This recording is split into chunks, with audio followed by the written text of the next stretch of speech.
Genesis 19. Sodom and Gomorrah destroyed. The two angels arrived at Sodom in the evening, and Lot was sitting in the gateway of the city. When he saw them, he got up to meet them and bowed down with his face to the ground. "My lords," he said, "please turn aside to your servant's house. You can wash your feet and spend the night and then go on your way early in the morning."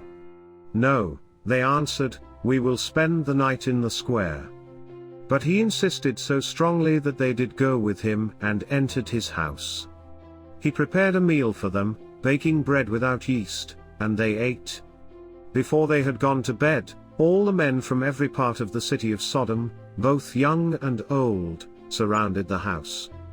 They called to Lot, "Where are the men who came to you tonight? Bring them out to us, so that we can have sex with them." Lot went outside to meet them and shut the door behind him and said, "No, my friends.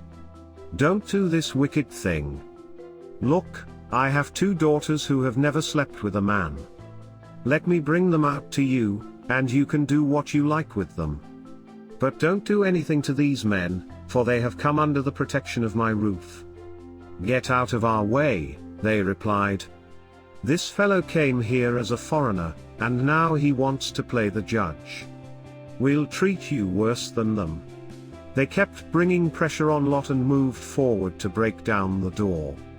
But the men inside reached out and pulled Lot back into the house and shut the door. Then they struck the men who were at the door of the house, young and old, with blindness so that they could not find the door. The two men said to Lot, "Do you have anyone else here, sons-in-law, sons or daughters, or anyone else in the city who belongs to you? Get them out of here, because we are going to destroy this place. The outcry to the Lord against its people is so great that he has sent us to destroy it." So Lot went out and spoke to his sons-in-law, who were pledged to marry his daughters. He said, "Hurry and get out of this place, because the Lord is about to destroy the city." But his sons-in-law thought he was joking. With the coming of dawn, the angels urged Lot, saying, "Hurry. Take your wife and your two daughters who are here, or you will be swept away when the city is punished." When he hesitated, the men grasped his hand and the hands of his wife and of his two daughters and led them safely out of the city, for the Lord was merciful to them. As soon as they had brought them out, one of them said, "Flee for your lives. Don't look back, and don't stop anywhere in the plain. Flee to the mountains or you will be swept away." But Lot said to them, "No, my lords, please. Your servant has found favor in your eyes, and you have shown great kindness to me in sparing my life. But I can't flee to the mountains, this disaster will overtake me, and I'll die. Look, here is a town near enough to run to, and it is small. Let me flee to it, it is very small, isn't it? Then my life will be spared." He said to him, "Very well, I will grant this request too, I will not overthrow the town you speak of. But flee there quickly, because I cannot do anything until you reach it." By the time Lot reached Zoar, the sun had risen over the land. Then the Lord rained down burning sulphur on Sodom and Gomorrah from the Lord out of the heavens. Thus he overthrew those cities and the entire plain, destroying all those living in the cities and also the vegetation in the land. But Lot's wife looked back, and she became a pillar of salt. Early the next morning Abraham got up and returned to the place where he had stood before the Lord.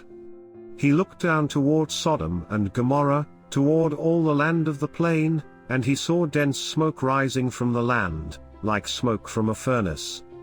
So when God destroyed the cities of the plain, he remembered Abraham, and he brought Lot out of the catastrophe that overthrew the cities where Lot had lived. Lot and his daughters. Lot and his two daughters left Zoar and settled in the mountains, for he was afraid to stay in Zoar. He and his two daughters lived in a cave. One day the older daughter said to the younger, "Our father is old, and there is no man around here to give us children, as is the custom all over the earth. Let's get our father to drink wine and then sleep with him and preserve our family line through our father." That night they got their father to drink wine, and the older daughter went in and slept with him. He was not aware of it when she lay down or when she got up. The next day the older daughter said to the younger, "Last night I slept with my father. Let's get him to drink wine again tonight, and you go in and sleep with him so we can preserve our family line through our father." So they got their father to drink wine that night also, and the younger daughter went in and slept with him. Again he was not aware of it when she lay down or when she got up. So both of Lot's daughters became pregnant by their father. The older daughter had a son, and she named him Moab. He is the father of the Moabites of today. The younger daughter also had a son, and she named him Ben-Ammi. He is the father of the Ammonites of today.